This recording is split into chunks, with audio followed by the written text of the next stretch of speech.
مبينا وينصرك الله نصرا عزيزا.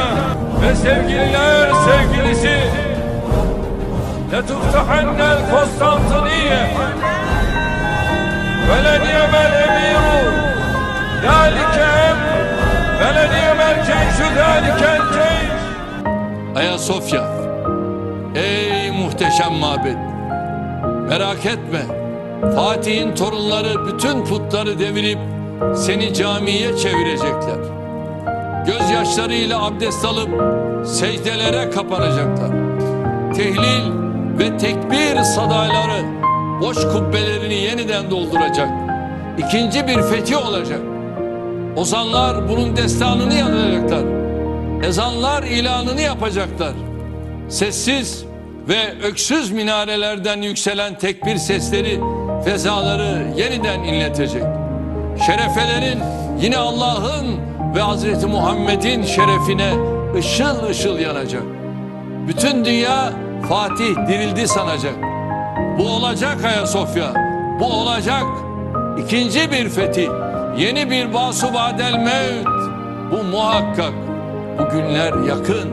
Belki yarın, belki yarından da yakın. Hamdolsun işte o yarınlara kavuştuk. Umut ışıklarının cılızlaştığı, zulmün alevinin göğe yükseldiği, cehaletin dört bir yanımızı kuşattığı bu günlerde bizi felaha erdirecek kurtuluş yolu önümüzde durmaktadır. Bu yol Allah'ın kitabı Kur'an ve onun alemlere rahmet olarak gönderdiği Resulünün rehberliğidir. O çocukların peygamberiydi. Topluma yük görülen kadınların peygamberiydi. Köle pazarında meta gibi alınıp satılan mazlumların peygamberiydi.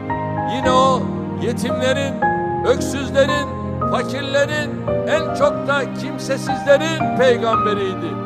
Yolda bir garip görse durur, selam verir, hal ve hatırını sorar ve yolda giderken eğer şöyle bir hayvan dahi görüyorsa, eğer ölmüşse herkes onun leşinden, kokusundan kaçınırken o farklı bir şeyini arar. İşleri ne kadar da güzelmiş.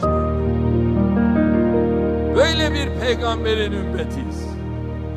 Ama maalesef bizim peygamberimize hakaret edenler bu incelikleri anlayamaz.